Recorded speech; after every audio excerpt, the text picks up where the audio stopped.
Oke ya, Assalamualaikum warahmatullahi wabarakatuh. Waalaikumsalam warahmatullahi wabarakatuh. Oke, ya. Hari ini pertemuan yang kedua ya, pertemuan kedua untuk akuntansi internasional. Oke, kita nggak lama-lama, sekitar 30 atau sampai 40 menit ya. Oke, saya akan share screen bahan, nanti bahan juga akan saya bagikan. Akan saya bagikan di grup.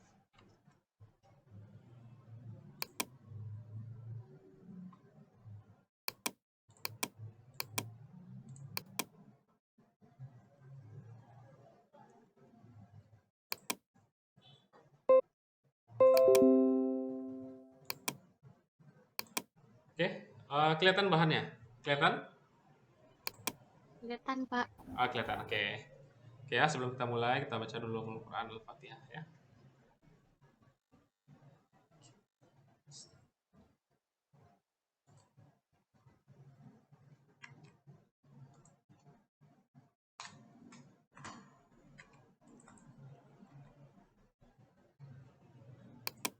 Oke.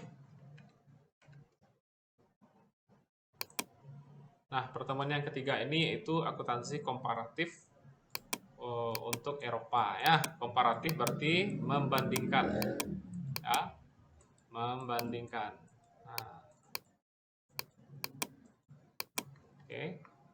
Beberapa pengamatan tentang standar dan praktik akuntansi ya. Jadi standar akuntansi merupakan regulasi atau peraturan seringkali termasuk hukum dan anggaran dasar yang mengatur pengolahan laporan keuangan. Oke. Susunan standar merupakan perumusan standar akuntansi. Jadi, standar akuntansi merupakan hasil dari susunan standar. Oke ya. Nah, kalau kalian tahu kita punya standar akuntansi, tapi yang berlaku di dunia itu namanya adalah IFRS ya. International.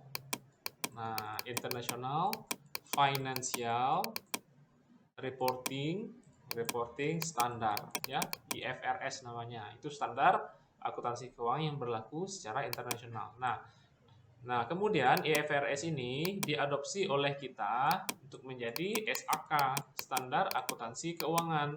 Standar akuntansi keuangan kita itu ya, standar akuntansi keuangan kita itu dibagi lagi, ada namanya standar akuntansi keuangan dan namanya standar akuntansi keuangan etap ya, entitas tanpa akuntabilitas publik. Ada namanya standar akuntansi keuangan itu EMKM ya, entitas mikro, kecil dan menengah. Kemudian ada nama standar akuntansi itu akuntansi syariah. Oke. Nah, kemudian ada lagi standar akuntansi ya, etap EMKM syariah. Kemudian satu lagi standar akuntansi pemerintahan ya. Nah, ya. Oke. Nah, ada 3 alasan terjadinya penyimpangan standar. Oke. Pada banyak negara, hukuman untuk kegagalan dengan pernyataan akuntansi resmi dianggap lemah atau tidak efektif. Oke. Yang kedua, perusahaan bisa dengan sukarela melaporkan lebih banyak informasi daripada yang diharuskan. Oke. Kemudian yang ketiga adalah beberapa negara mengizinkan perusahaan untuk keluar dari jalur standar akuntansi jika hal tersebut bisa menggambarkan hasil operasi dan posisi keuangan yang lebih baik. Oke.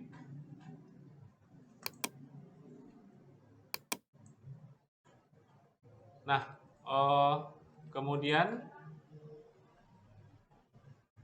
ada namanya informasi yang wajib dan ada namanya informasi sukarela ya. Jadi ada namanya pelaporan itu yang disebut dengan mandatory. Mandatory. Oke, mandatory disclosure. Oke. Ini adalah pelaporan wajib. Nah, ya, perusahaan-perusahaan yang ada di Indonesia, oke, dia melakukan mandatory disclosure. Yang wajib dilaporkan di laporan keuangan itu kalian sudah tahu ya, ada 5 yang wajib dilaporkan pada laporan keuangan.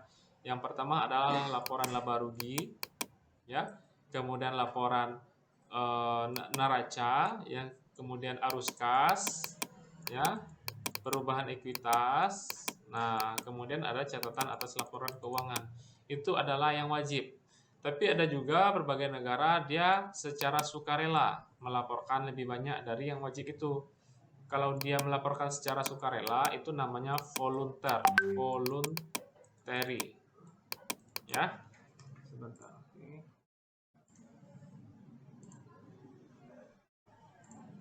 Itu namanya adalah voluntary disclosure. Voluntary berarti adalah laporan pengungkapan secara sukarela.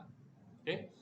Jadi beberapa negara mengizinkan perusahaan untuk keluar dari jalur standar akuntansi jika hal tersebut bisa mengabarkan hasil operasi dan posisi keuangan yang lebih baik.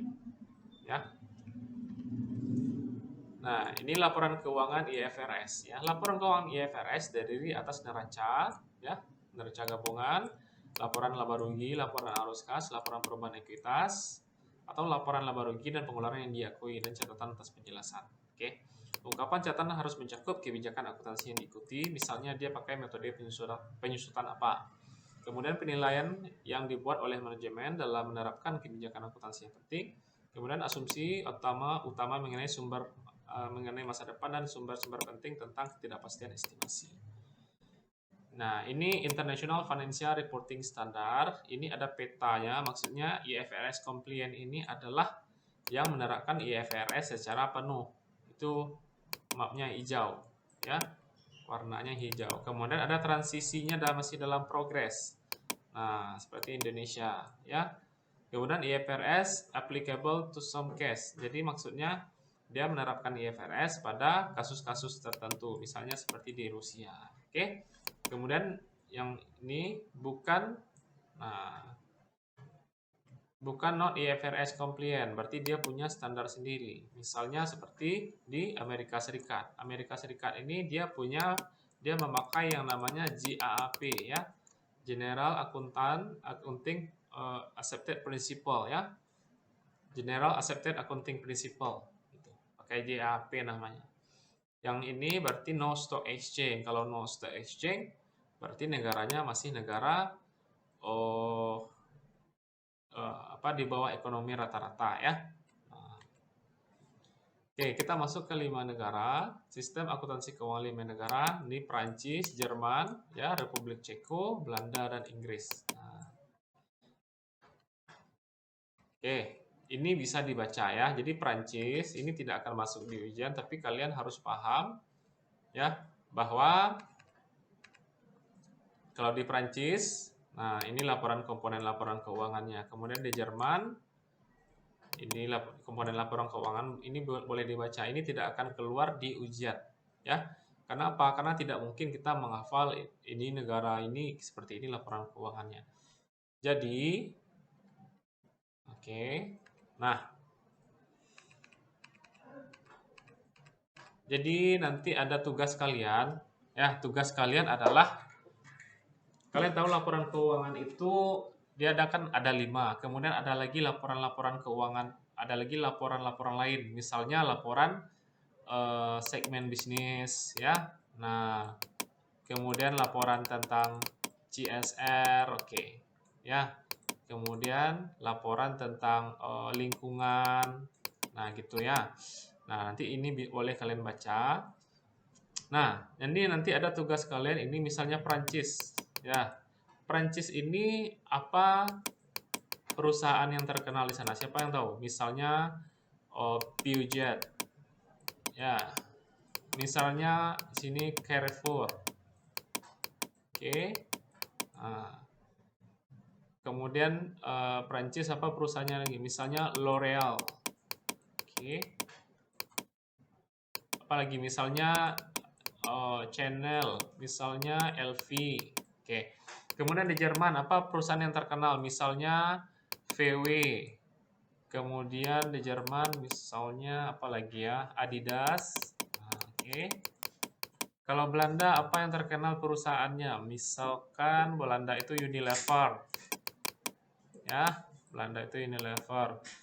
Apalagi yang terkenal perusahaan Belanda? Misalnya Shell. Oke. Nah, kemudian di Inggris yang terkenal misalnya laporan produk dari Inggris yang terkenal, misalnya BP ya atau oli Castrol gitu. Ya. Oke, jadi tugas kalian, nah tugas kalian adalah pilih 3 negara nanti akan saya jabarkan. Pilih 3 negara, download laporan keuangan. Nah, nanti pilih 3 negara, download laporan keuangan. Kemudian apa saja konten laporan keuangannya? Apa saja kontennya? Apakah cocok dengan yang ada di slide kita? Ini berdasarkan buku ya. Kemudian apakah ada tambahan lagi? Ternyata misalkan Carrefour itu selain ada neraca, ada laporan laba rugi, ada catatan atas laporan keuangan, ada laporan auditor, laporan direktur, dan laporan auditor, ternyata juga ada misalkan laporan segmen bisnis ya. Unit bisnis di situ gitu. Oke. Oke. Ya, ini silahkan dibaca aja lah. Karena jadi saya minta. Oke, ini ada satu lagi. Ini ada beberapa perbedaan signifikan antara IFRS, Prancis, Jerman, Republik Ceko, kemudian Belanda, dan United Kingdom. Oke. Misalkan tentang business combination, purchase atau pooling ya. Misalkan dia melakukan merger, berarti dia melakukan purchase, pembelian, akuisisi ya. Kalau perlakuan goodwill gimana? Goodwill itu dikapitalisasi dan ada penurunan. Nah, dikapitalisasi dan ada amortisasi. Ya, dikapitalisasi dan ada demortisasi. Ya, ini boleh dibaca. Oke. Jadi tugas kalian ya. Karena ini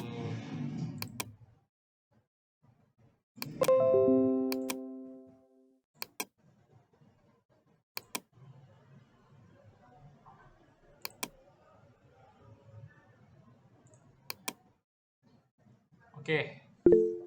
Tugas kalian adalah kan ada akuntansi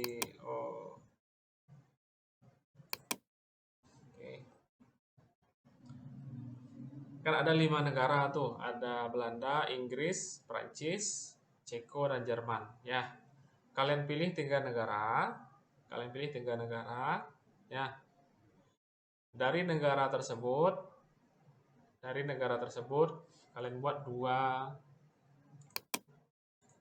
kalian download 2 laporan keuangan. Oke. Kemudian konten laporan keuangannya itu apa? Nah, dan tidak dikerjakan sendiri-sendiri, silahkan berkelompok. Nanti tugasnya dikirimkan via email saya. Oke, saya ulangi ya. Kita ada 5 negara yang dipelajari hari ini.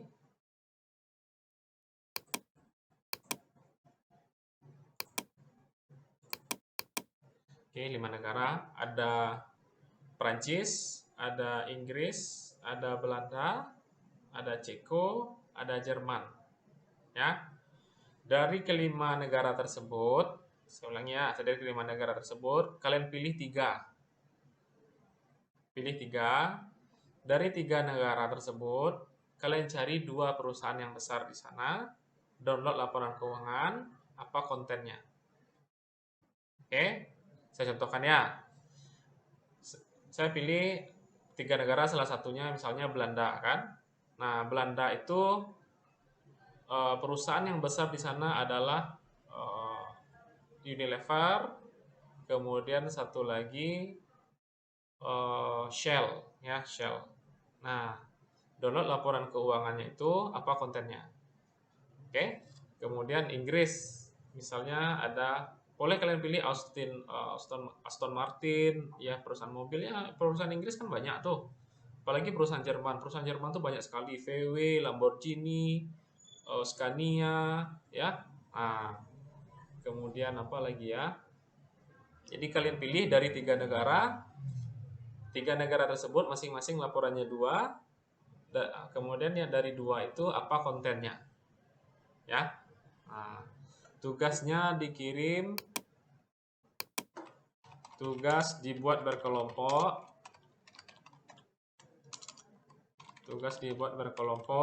Ya. Maksimal 5 orang. Maksimal 5 orang, minimal 2 orang, terserah. Maksimal 5 orang, minimal 2 orang. Dikirim ya. Diketik dan dikirim ke sigitsanjaya@ptk.ac.id.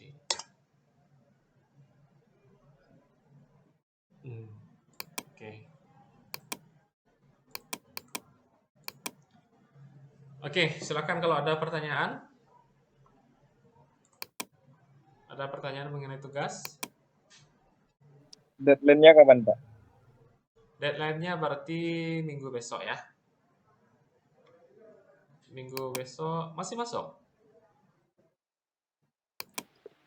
Oke, kita karena dia kan ya via email ya. Deadline berarti tanggal 31 Maret jam 23.59. Deadline. Oke. 31 Maret jam 23.59.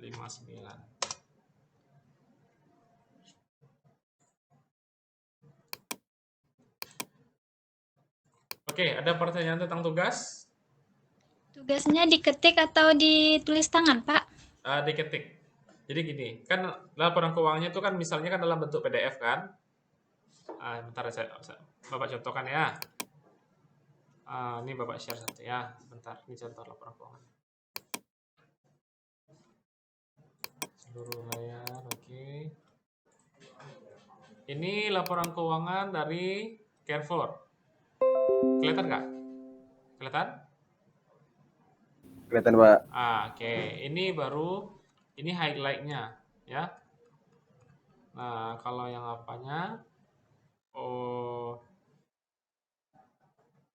Yang lengkapnya juga ada. Ini baru yang sebagian parsialnya namanya ya.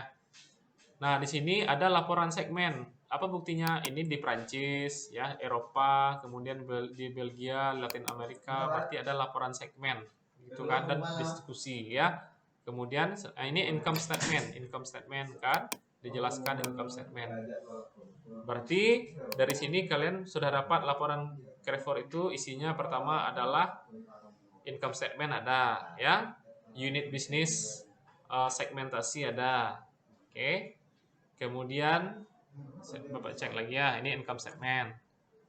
Cash flow and debt, berarti laporan arus kas ada, ya. Nah, strength, liquidity and solid balance sheet. Nah, ini dia menjelaskan berarti ada balance sheet-nya kan, ada neraca. Kemudian ini value fokus. Nah, ini maksudnya adalah strategi yang akan ditetapkan ke depannya. Nah, yaitu adalah memperkuat pasarnya, kunci-kunci pasarnya, misalnya seperti di Romania dia sudah mengakuisisi Coras Activities, gitu. Ya. Kemudian ada CSR, ya, berarti ada laporan CSR masuk di sini, oke? Nah, gitu. Ya. Di sini juga ada operational dan financial objective, berarti adalah tujuan financial objective, target selanjutnya, ya. Objektifnya misalnya private label 40% dari penjualan makanan, gitu. Convenience store opening, artinya dia nanti pada di akhir tahun 2023 atau di 2026 harus bertambah sebanyak 2.400 gerai lagi, gitu.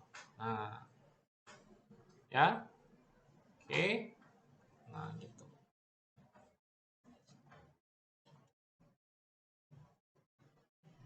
Oke. Nah, seperti itu contohnya ya. Boleh kalian terserah ya, yang boleh kalian cari lagi perusahaan yang lain selain yang saya contohkan tadi. Ya, di Jerman itu banyak sekali perusahaan. Ada Puma, ya, ada mobil-mobil itu banyak tuh dari Jerman tuh. Ada Scania, ada VW, ada Audi, ya. Kalian cari laporan keuangan. Nah, ada lagi pertanyaan? Minimal berdua orang ya. Ada lagi pertanyaan? Kalau nggak ada kita cukupkan pertemuan hari ini. Jangan lupa isi absen di study ya. Oke, jangan lupa isi absen di tadi. Terima kasih. Wabillahi taufiq wal hidayah. Assalamualaikum warahmatullahi wabarakatuh. Waalaikumsalam.